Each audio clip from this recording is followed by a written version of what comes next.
My name's Amy Woodruff. I'm the Executive Director of Wethersfield Historical Society, and I'm very happy to welcome you all here this evening. This is the second of our Wethersfield History Roundtable events, affectionately called Soup and History. And it's our goal with these events to have an informal discussion about a topic, and hopefully we can all learn something. I know I did last time we had our discussion about the burying ground. So we're getting ready for our big exhibit on the Connecticut State Prison at Wethersfield, which will open in the fall of 2014. And to do this, we need our community's help. And we need your memories, we need your photos, we need artifacts that you might consider loaning us. And this is how we're starting the conversation. So we're very fortunate to have the help of one of our members, Frank Winiarski. Frank is our local expert on the prison. And Frank's going to speak for a little while, and then we're just going to open it up for discussion and see what we can find out. So, Frank?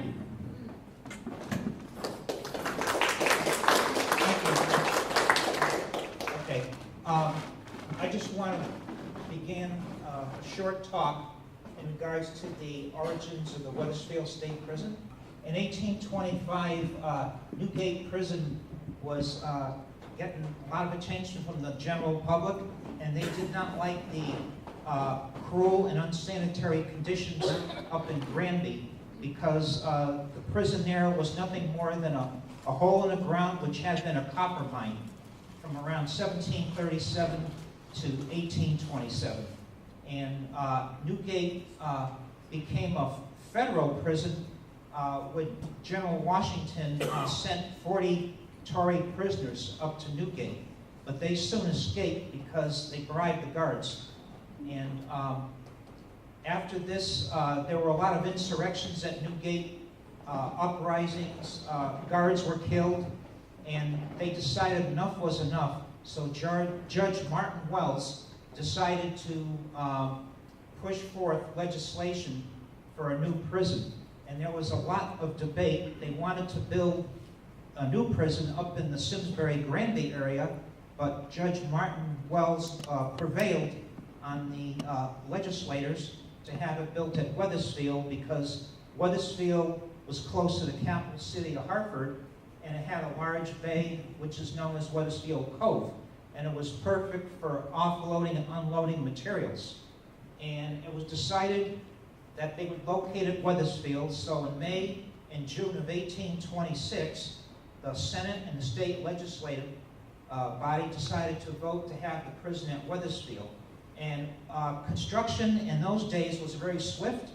The first week, July 1826, excavation started at what is now Cove Park.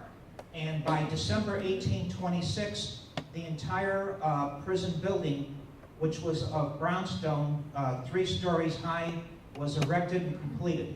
The only thing left was to put in the glass windows, and in January 1827, the windows were put in.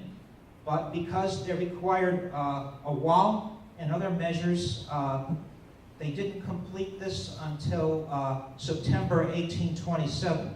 And in June of 1827, 40 prisoners from Newgate were marched down to help in the construction of the prison, and then in August, an additional 40.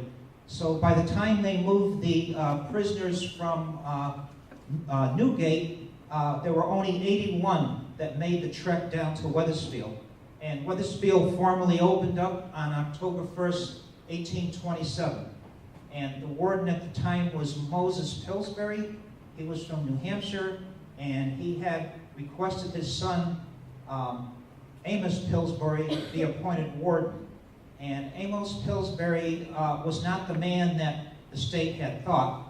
He was a very vindictive and cruel warden. When he replaced his father in 1830, there was a lot of scandal. And the previous year, 1829, 4 prisoners were virtually worked to death at Wethersfield in the workshops, and the shoe shop, and the chair factory.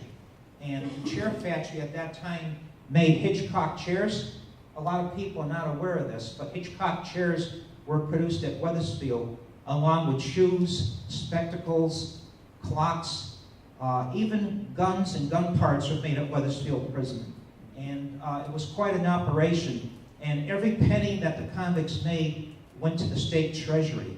And Moses and Amos were very proud of the fact that they saved the state so much money, but it was on the backs of the convicts at the time. And when Wethersfield first opened, they only had 10 guards that were guarding the entire prison.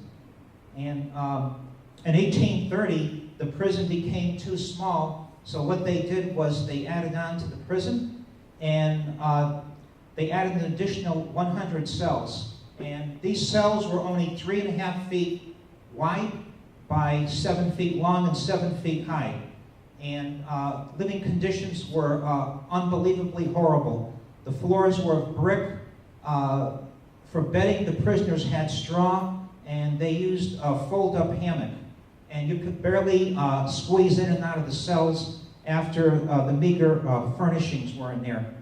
And at Wethersfield, they did the lockstep. That took effect from the opening day of the prison until around March of 1900, when Warden Garvin abolished it. And the deputy warden carried a cane that was loaded with lead and tipped with brass. And if any convict got out of line, turned their head, or looked down, they were giving a crushing blow on the skull. And things were very bad up until around 1900 at Wethersfield, when prison reform really started to take effect. And Wethersfield had a long and violent history. In its 136 years, 2 wardens were murdered. Warden William Webster was murdered by Gerald Toole in March of 1862, and he received 2 knife blows to the abdomen. He died the following day. And then 8 years later, Warden William Willard was assassinated by a convict, and he ended up dying the same day he was stabbed. And numerous overseers and guards were murdered at Wethersfield. One overseer or guard, he was murdered in the prison workshop where the prisoners were busy making chairs. And when the guard turned his head away, the prisoner came in back of him and he smashed him twice with a sledgehammer. And this man managed to survive for 4 days before he succumbed to his injuries. And there were so many instances of murder and sabotage at Wethersfield. Was unbelievable. Even Amos Pillsbury, he was stabbed in prison. In 1833, when he returned as warden, he had been thrown out of the prison for 9 months. One of the convicts in the shoe shop stabbed him with a shoe knife, and he received an 18-inch cut on the back of the shoulder. And he suffered from these injuries for years and years. And there were other incidents of violence. In 1844, when Pillsbury was still in office, another one of his employees, who was a guard, he was hit on the head with a large oak board, and he almost died. In 1877, a guard was assassinated because someone had bribed one of the guards, and they got a pistol into the prison, and he was shot. And 1945, a guard by the name of Harry Parcells, he was hit on the head several times with a large pipe wrench, and he died of his injuries within an hour after arriving at the hospital. And the list just goes on and on. Wethersfield was a very tough prison. It was added on over the years. If you ever seen the pictures of Wethersfield, there were so many additions, not one building was the same. The original one was Brownstone, and then they ended up building a cell block out of brick. They ended up putting extra walls around the prison. 3 guard towers were added to Wethersfield in 1922, and completed in 1923. And football started at Wethersfield in 1925, baseball in 1925, and they began a lot of sport activities at the prison. And Wethersfield had a total of 25 wardens, and 3 of the wardens served non-consecutive terms. And the only warden that ever retired at Wethersfield was Warden Ralph Walker, and he served the longest at 18 years. The average term of a warden at Wethersfield was 8 years service. And it was a very, very, gloomy place. Lighting was poor, ventilation was poor, but for its time and place in history, it was considered the model prison up until 1850.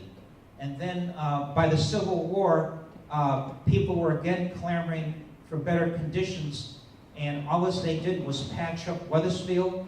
The legislative was very stingy with the funding, and they refused to build new cell blocks.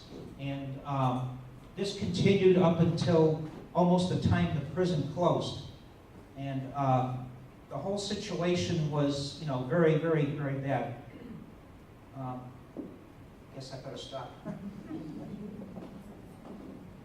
Does anybody have any questions? We're going to open up the floor, so anyone who does have any questions, wants to talk about anything. Frank is amazing because he is a walking prison encyclopedia. So this is your opportunity to talk in a communal setting and really open up about some of the topics we want to talk about. Ms. Cody, I'm going to come to you. You can all I'm curious, was there a separate prison for women, or was Oh, there? I failed to mention that. Yeah, that's right. Because of the time constraint. I'm going to make you so everyone. Yeah, okay. Yeah. The first women at Wethersfield Prison, they were received from Newgate, and they made the trek from Granby in a wagon drawn by horses, and there were 4 women. And one of the women, she was an infamous murderess. Her name was Thusa Mansfield, and she was sentenced to life at Wethersfield when she arrived there. She served 24 years of her sentence before she died at the age of 71, and she was accused in North Haven, Connecticut, of murdering her husband. And the husband, I found out in my research, was a very brutal and mean man. So in this day and age, she would have probably got 3 to 5 years, but instead she got life. And she's buried at the Wethersfield Prison Cemetery. And what I wanted to also add is women were at Wethersfield Prison from 1827 to June 24th, 1930, when they were all removed to Niantic Prison Farm. And the women's section became the men's prison, and they added an additional 72 cells in 1915, and that block where the women were was known as the East Block, and it held approximately, I believe, 220 or 230 cells. And at the prison cemetery, my research has uncovered 78 graves of prisoners that are buried there. And there were 2 prison cemeteries, not one, as the public thinks. The first one was out on a bluff overlooking the cove, and the graves were shallow, 2.5 feet in depth. And in 1893, skeletons of these prisoners after a rainstorm were seen sticking out of the ground. So there was a big investigation, and they decided to make changes at the prison. And they established a formal cemetery that same year, and that's the present one that abuts the Cove Yacht Club.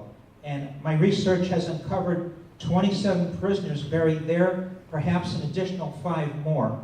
And the first burial there started in 1828 when a man died of, I believe, typhoid fever, and the last one was a man that was electrocuted in 1948. And every one of these graves is unmarked because it's a potter's field. And oftentimes the families refuse to accept the loved ones that had died because it was a big shame in the 19th century. So they let him be buried at Wethersfield. Letters stated, "Let him be buried at Wethersfield. We don't want the body." And these unfortunate people were left to the care of the prison warden. And also my research has uncovered the burial of a 110-year-old ex-slave from Guinea, Africa. And he was formerly at Newgate, and he had served with General Washington in the Continental Army, and he was accused of poisoning his master, who was Lemuel Starr of Middletown. And for that, he was given life. And he died at Wethersfield at the age of 110 on March 11th, 1834. And he's buried at the prison cemetery. And I've also found there's an Indian by the name of Jeremiah Shanta, who died in 1847, and he was accused of murdering a man in a grog shop in New London, Connecticut. In addition, there's two 13-year-old boys that were buried there in 1847, and this was before Cheshire was established. So the youngest prisoner at Wethersfield was 11 years old, and I believe he was a young man that was accused of setting fire to a barn or a haystack, and he was sentenced to Wethersfield. So there were a lot of offenses in those days that nowadays you wouldn't get much time at all. I don't need that. What do you know about the guard schedules? Guard schedules? I've got schedules in my book here. I know that my father, he was a guard from 41 to 76.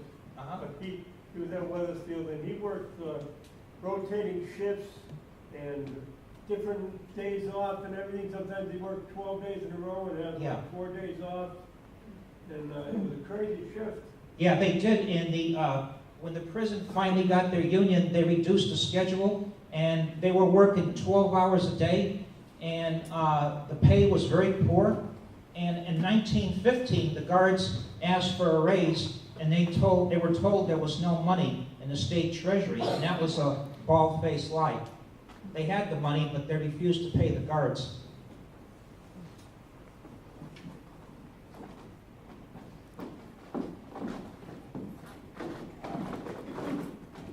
What do you know about Samuel Chamberlain? He was my grandmother's grandfather.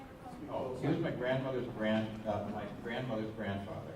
Yeah. And he was the warden over here for a while. Yes. I understand he wasn't too well liked, contrary to what the family thought. Well, I have a lot of documents.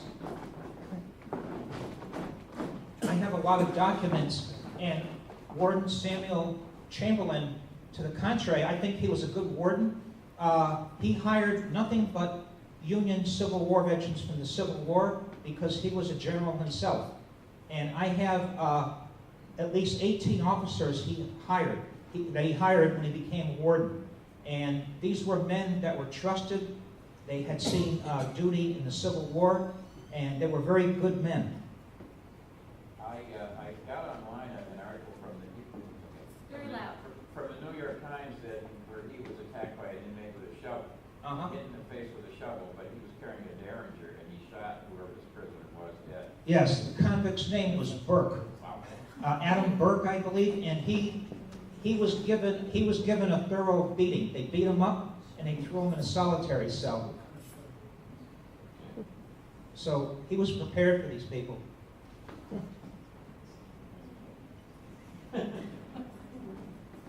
You know what I wanted to add too?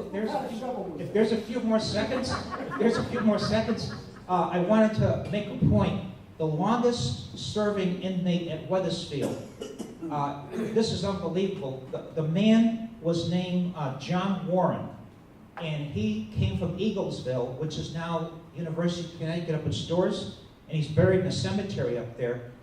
His crime was he was forced into a marriage in 1857, and his young bride was only 15 years old, and he didn't want to be married, and he lured her down into a brook, and he drowned her.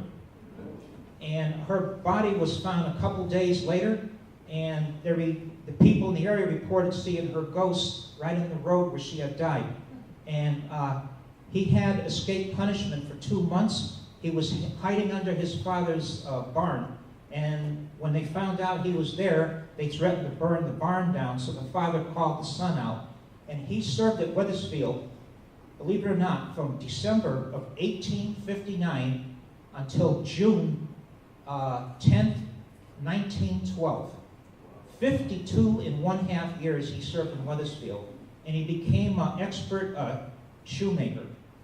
And the last warden, whose name was Ward Gardner, allowed him to ride in his touring vehicle, and he was often seen walking back to the prison after he was released, and he liked to converse with his fellow inmates. And he died 4 years later in 1916 of hardening of the arteries, which I guess would have been a heart attack now.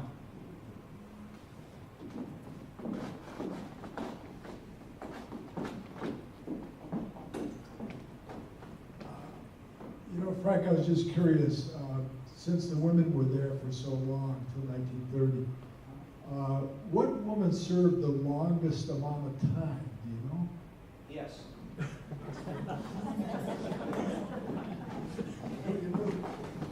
Yes, that would have been Thurza Mansfield, the lady I spoke about earlier. She was sent to Newgate 1824, and she was one of the 4 women that came on the horse and wagon to Wethersfield, and she was incarcerated at Wethersfield from October 1st, 1827, until she died on June 8th, 1851.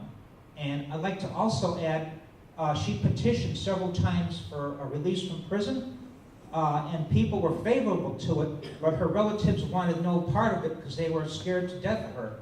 And she ended up dying at the prison on June 8th, 1851, at the age of 71. There were other women there, very notorious, and they were all pardoned. One of them was a early 20th century murderess, Arsenic and Old Lace. You've heard of that story.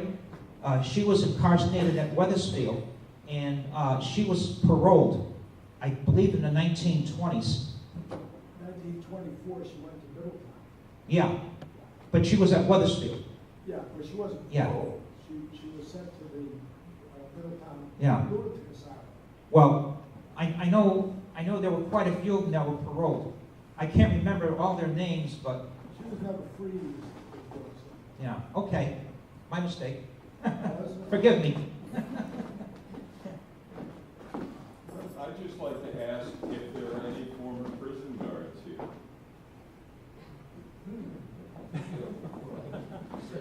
Would you say hello? Former prison. Yeah, Your word. yeah, what do you want me to say? Your name. Hello, and when you worked there? What do you- When you worked there? Your name and when you worked there? My name is Leo Boyko. I worked at the prison from 57 to 58.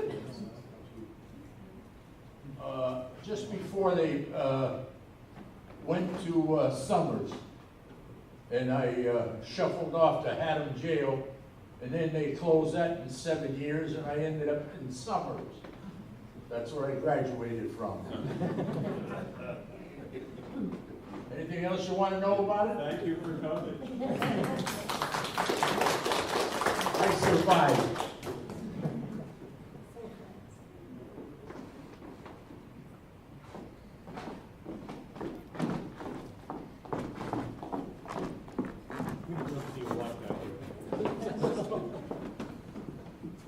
How many prisoners were executed in Wethersfield? Okay. Do you have any follow-up questions you want to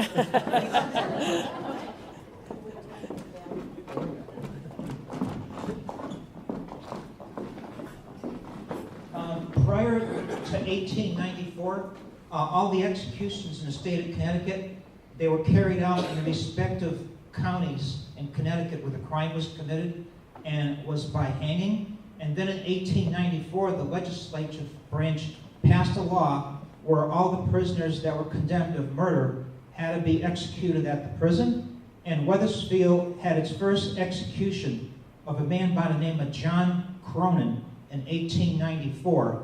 And he was followed by approximately 55 other convicts, up until 1936, and all of these men were hung by the neck.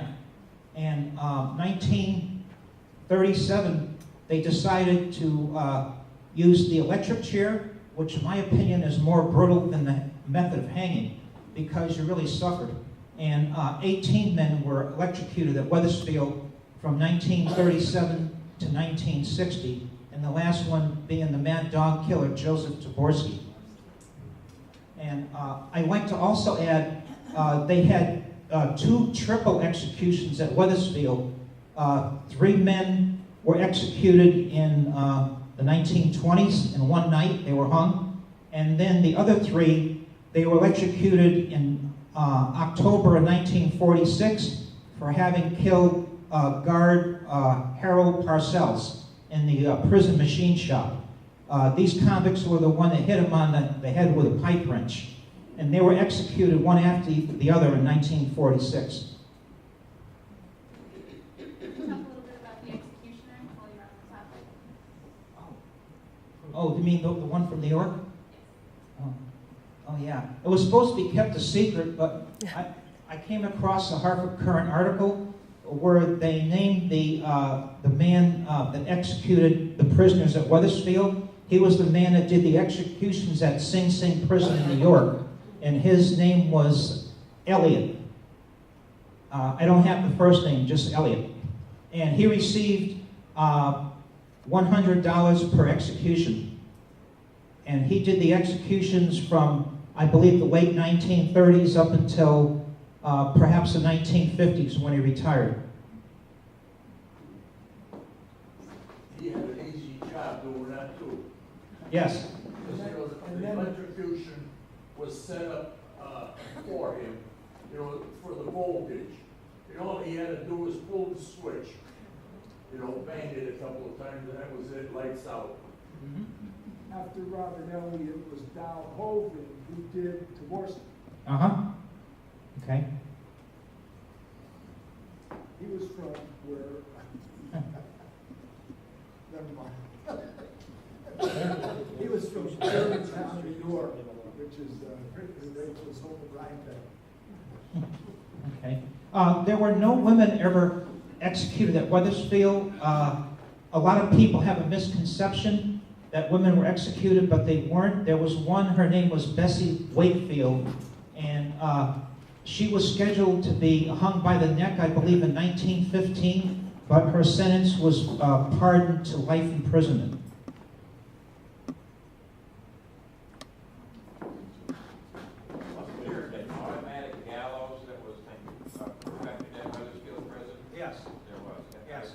Samuel Chamberlain had a hand in that too. Oh, he did? He had a patent on that. He did?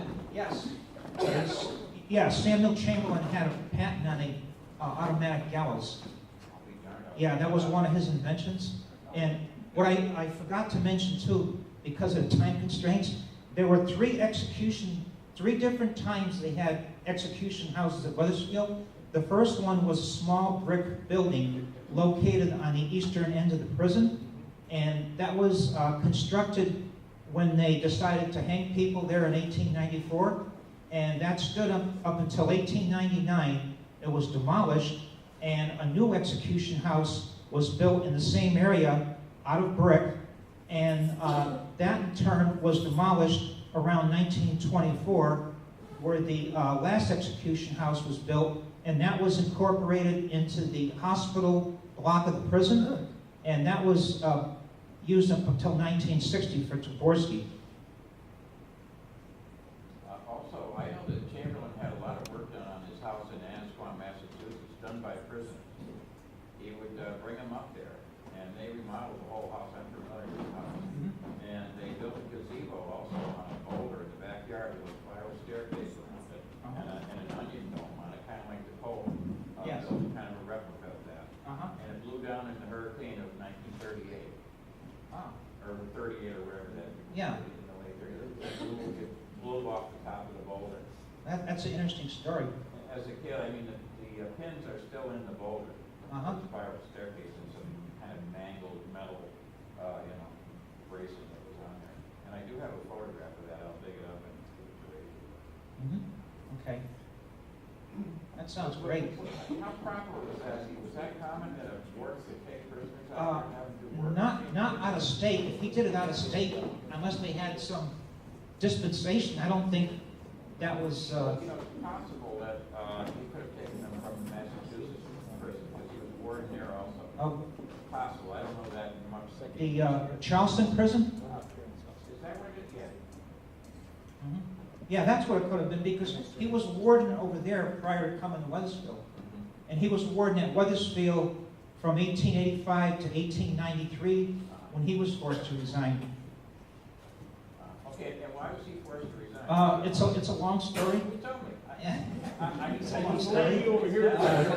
Sheriff's amendment. They had legislative hearings up at the state capitol, and there were rumblings around March or April 1893, and there were a lot of investigations on brutality at the prison, and Wethersfield, for all its history, had insane prisoners before, there was a Middletown facility, and the Chamberlain ordered a lot of the prisoners that were insane and caused trouble. He had them bound and gagged and thrown into a cell on bread and water, and if they attacked any of the guards, they were beaten within an inch of their life, and there were problems with the prison burials, and when the deputy warden Powers discovered that some of the graves were being washed out, they said a warden should at least be censored for this, and he was scolded for this, and this all involves, the cemetery,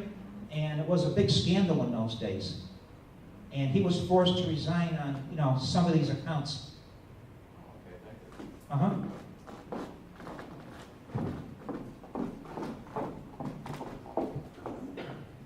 Gay and I both grew up in Wethersfield, 40s. Very close to the prison in Old Wethersfield. As a kid, I don't know about Gay, we always thought all they did at the prison was make license plates. Were they still making furniture at the time? Yes. Can everybody hear me off the microphone? Yeah. Pretty good, yeah. We're gonna put you on. Okay.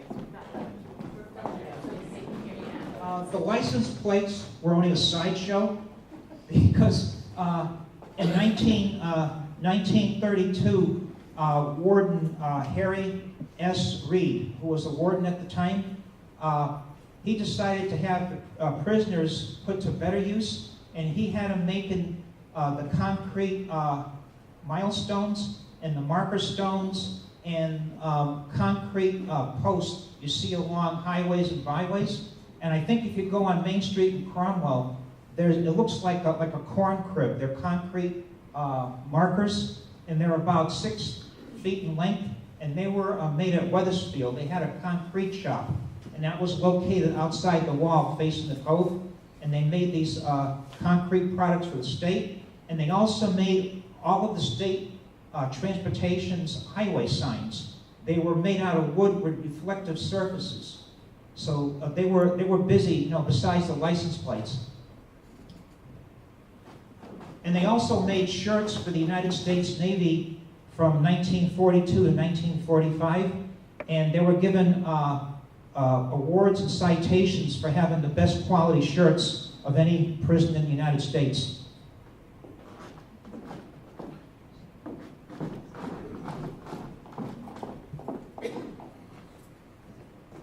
Two things. As a little girl living across the street from the prison, we always thought, and I think they did, whenever they had an execution, the lights would dim. Anybody remember that? I'm sure they did. They had a separate source of power. What? They had a separate source of power. Well then, That is just an old tale. okay. It took 2,000 votes to execute a prisoner. And Okay. I believe around 1954, they built a generator house in front of the East Cell Block. It was a low building. It contained all the electrical equipment, and that was upgraded. And the prison had plenty of electrical capacity without having any lights dim. But when did they start electrocuting? They started the electrocution method in 19 Actually, it was passed in 1936, but in 1937, the first prisoner was executed in 1937. We're talking about the 30s. Yeah, Uh-huh. We're talking we're about talking the about that 1930s. time. Yeah. Well, I remember my parents Yeah. waiting because you didn't know whether he was going to get a stay of execution. Yeah. And they would stay up, Yeah.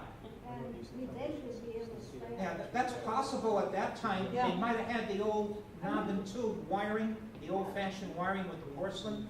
But I do know, 1954 onward, they had plenty of electrical. Oh, we're talking about the early 30s. Uh-huh. Yeah. 1930s. Yeah. And we were only within a quarter of a mile. Uh-huh. I mean, it was still in schools. I was on Fernley Street. Yeah. She was on Avalon Place. Yeah. We used to play on the playground, or play on the Warden's lawn, go sliding. Uh-huh. Another thing, sports teams at the prison. I do remember going to baseball games there on a, like Sunday afternoon. My husband played. Yeah, I yeah. remember that. Remember that? Yeah. My husband was in Newington and he saw one of his friends on the other side of the fence. Uh-huh. Yeah. Well, the prison had a lot of entertainment under Warden Harry S. Reed. And in 1925, upon completion of the wall that faced the west side of the prison, they extended a concrete wall hundreds of feet, and they made a ball field. And they built 3 guard towers in 1922. They were completed November 1923, and the first football game was played by the prison football team, and they were known as the Trojans. And then in, I believe, 1926, the first baseball team came into being, and they were the prison Gold Sox. And they played up until the time the prison closed up. And they also had a lot of the Italian prisoners, they were fond of bocce ball. So Warden Reed, he had bocce courts put in the big yard of the prison, and they played bocce ball there.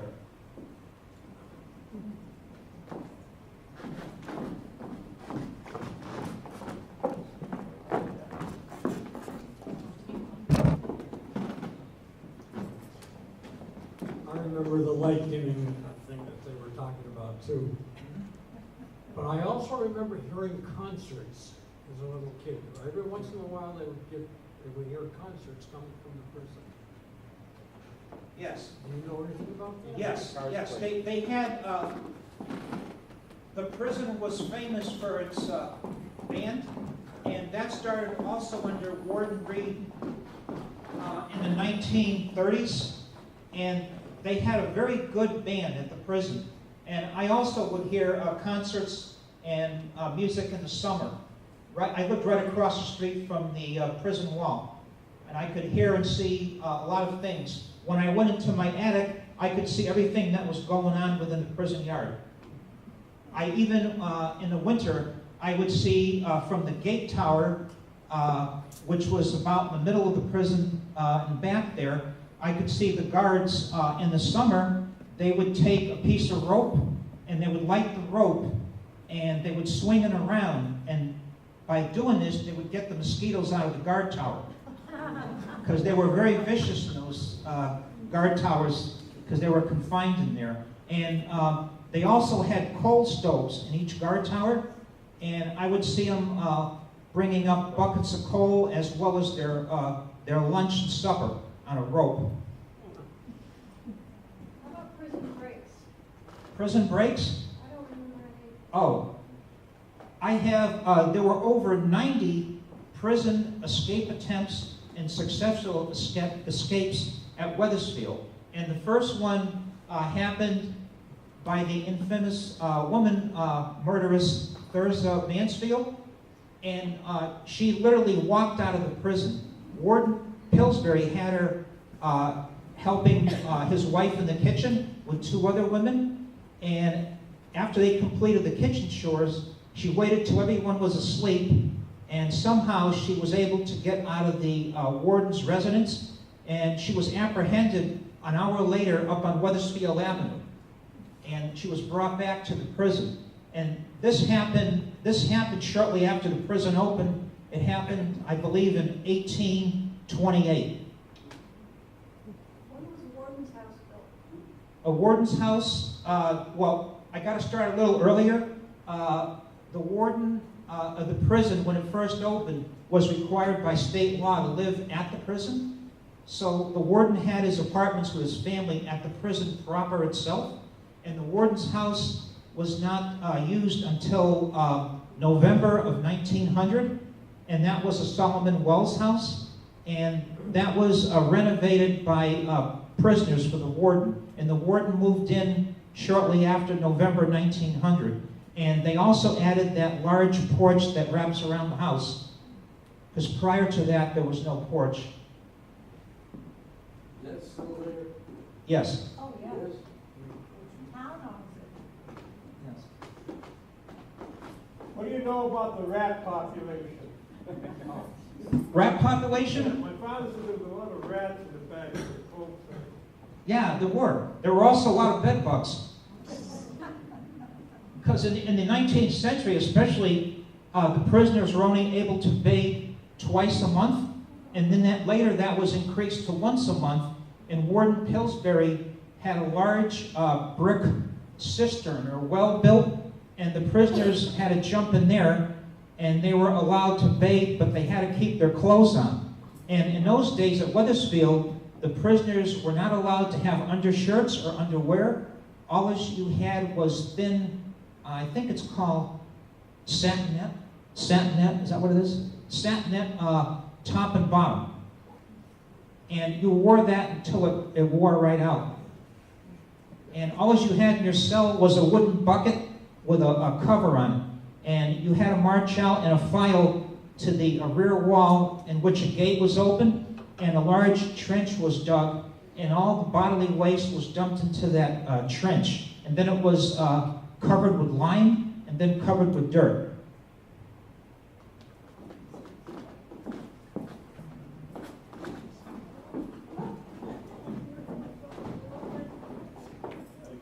Frank, before your presentation, I believe you were alluding to some political machinations about the closing of the prison. Did I hear you correctly? Yes. Yes, you did. I won't mention the political party involved, to keep the peace here, but there was one political party in town. Their slogan in 1965 was, "Out with the old, in with the new." And as a result of this, they created a mass hysteria in Old Wethersfield because they falsely told the people in Old Wethersfield the state was going to turn the old prison into a jail. And that was blatantly false. And the prison was so old, it was antiquated, they would have never used it as a state jail. The only thing the correction department wanted, they wanted to at least retain the cell blocks so they could have practice. When they had riot control and things, they wanted to keep that as a training facility. They would have knocked down all the concrete walls and all the unnecessary buildings. And when this political party spoke up against the prison, what happened was the late Eleanor Wolfe, Thayer Chase, myself, and Commissioner Hickey, who was on a state commission. We tried to save the old prison, but there was a commissioner, his name was Timothy Murphy, Public Works. He refused to listen to anyone. They even wanted to save a guard tower. He refused that request. Everything had to go. The only thing they saved that's at the prison now is the former cannery building, which is now there with the addition in back. It's the State Circle Center and the prison garage. The cannery was built in 1942, and initially it was built for a basketball court. But World War II took care of that, and it became a state cannery for products. And the prison garage was built in December 1938. That still stands. There's a small brick pump house, and there's 2 concrete lamp posts. People stole the lamps, and by the motor vehicles, there's a brownstone gate post. The other one was demolished by a contractor. and we couldn't prevail on them to put it back. It's a sad situation, and within 2 to 3 inches of the sodden grass at Wethersfield Cove Park, the entire prison is intact from the ground down. Cellars are there, the bricks, iron, everything is there. They just took everything from the top up, and they just left everything in the ground, and they backfilled all the material. Because in those days, they didn't, take out things. They just buried it. So if anyone wanted an archaeological dig, they'd find a lot of material. Don't do it without the town's permission. Right. We're not advertising for that.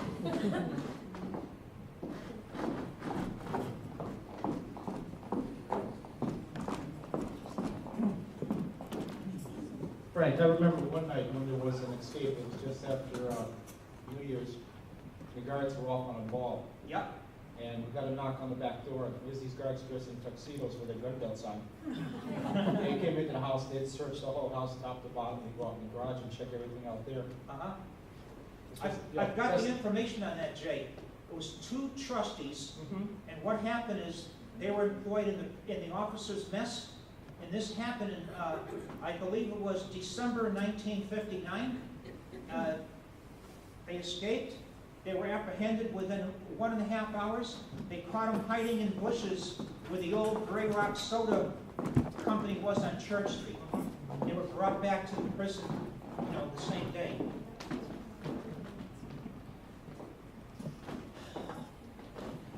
I remember,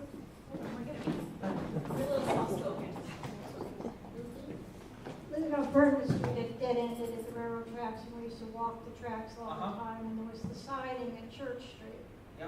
And the trustees were there. You mentioned being on the cove. Did they also bring materials in, or was that just for building the prison? One of the chief reasons for having the prison at Wethersfield, it was still Rocky Hill was the port of entry, but Wethersfield still had an area which is the cove where barges and sloops could still come into the cove and offload material. And when Wethersfield was built, all of Wethersfield's brownstone came from the Portland stone quarries, and they were offloaded at the wharf and brought up to the prison by teams of horses, draft horses, and oxen.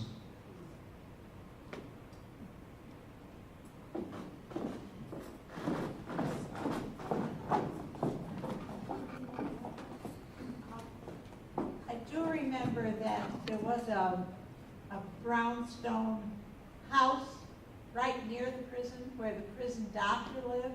Yes. Dr. Pretty? Yes. Is that correct? I knew his family, and they Yep. donated a lot of items to me. Oh, And okay. I've got pictures of the house. Okay. The house was conceived by Warden Amos Pillsbury in 1835, and they got the funding. It cost $16,000 to build the house out of brownstone, and they used oak and timbers on the inside and plaster walls. And that initially was built to serve as housing for the guard force of Wethersfield. And it stood from 1836 up until March of 1964, when some, I gotta use this term, some harebrained official from the state got the brilliant idea they were gonna knock it down, and it was demolished illegally without any authority from the governor or the Public Works Department. They took a force of jail inmates from the Morgan Street Jail in Hartford, and they put them to work knocking that brownstone house down with nothing but crowbars and sledgehammers. And within 3 weeks, the house was gone. And that was a beautiful stone house. It would have been the only brownstone house in the entire confines of Wethersfield, had it stood today. It was right. We used to roller skate on the entrance into it was a wonderful roller skating rink. It was like a triple wide driveway, really. Yeah. Macadam. It was nice and smooth. It was like our own private park. Where was it located? Heading right into the main entrance to the prison. There was a long sidewalk going in. Yeah, but it was macadam. I mean, it was. Yeah. It was just wonderful. They used to have the 3 flagpoles up there, the little chips mess. Yeah, let's go trick or treating at the Warden house. What I'd like to add is the first idea of a flagpole at the prison, that was conceived in 1896, and there was a public clamor because it was an institution of correction. They didn't think it was proper to have an American flag flying from there, so there was a compromise, and during the Spanish-American War, the Stars and Stripes were flown on the wall of the prison dining room. And by 1901, when a major addition of the prison was completed, it was decided to erect a tall flagpole on the prison grounds in front of what was the prison. And then in the 1920s, that was replaced by another flagpole, and by the time of Warden Ralph Walker, the present flagpole that stands to this day, that's like a battleship mast. And I don't know if it's true, but I heard rumors where it could have indeed be the mast of the USS Hartford Civil War ship. And there's documentation out of Long Island and New York where the USS Hartford was salvaged, and the main mast was supposed to have been towed up the Connecticut River. And the flagpole standing there may well indeed be that ship's mast. We're going to take one more question if someone has one more question.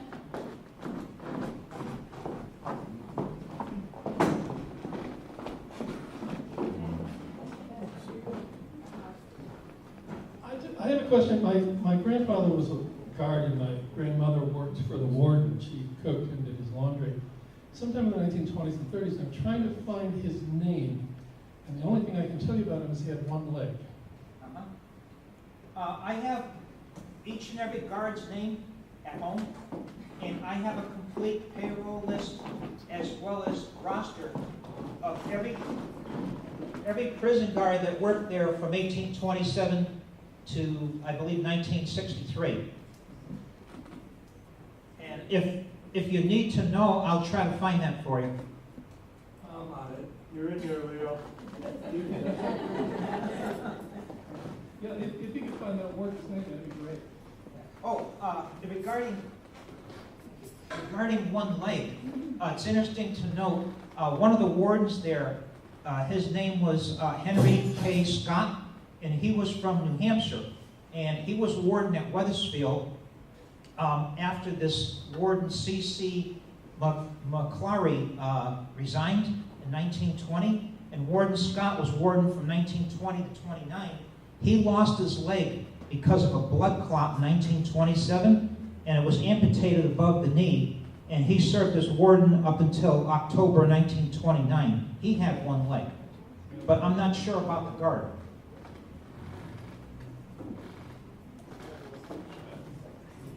You got one more question? All right. I got one more question. I have one question.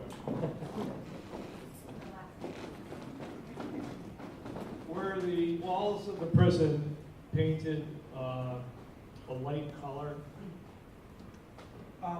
Inside, Yeah. I believe the original wall on one section was painted white, and that was to prevent escapes. So if a convict got out during the night, the guard on the tower could see him walking past the wall. It was painted white inside. And I believe that was on the east side of the prison. There was a wall. There was a receiving gate, and the prison store was there. There's the brownstone wall in the cemetery that your eagle-eyed brother said was from the east wall because he found some little splotches of white paint on a couple of the blocks. Yeah, the state prison, they were very thrifty, and anytime the building was remodeled or demolished, they recycled all the material. Iron, stone, glass, they recycled everything there. So the coping around the grave lots in the cemetery are the old grave? Yeah, that was probably, for the most part, recycled. And the original cemetery, like I think I said before, it was on a knoll overlooking the cove. The graves were only 2.5 feet deep, and it was located on a swampy area of the prison grounds. and skeletons were always washing out of there. So Warden Chamberlain, he was responsible for having a formal cemetery established there. And unfortunately, the prison never had a plot plan, and they never named the prisoners that were buried there. The only way I found out who's buried there was through Hartford Times and Hartford Current news accounts, where they covered the burials. Right, and you can see that we just scratched the surface on talking about the prison. So I'm hoping this is one of many times where we can get together, talk about the prison in the prison planning process. Just to give you a little bit of overview of what we are doing is right now undergoing a research project, trying to gather as much information as we can, starting to write brief histories of different parts of the prison because we can't encompass it all in one section. And then this July 16th, during the Keeney Coolers concerts that we have outside, we will be opening Connecticut State Prison Open Storage, which will be our first exhibition. It will be a temporary exhibition. Collaborative community will be having loans from the community in there. So if you have an object that you want to loan, that's part of the prison history, part of your history of Wethersfield's relationship with the prison, please come talk to me. And then we're going to be gearing up for fall 2014. We'll have our large prison exhibit with Frank consulting as a wonderful scholar. So I think we should give a hand to Frank for all of his knowledge and his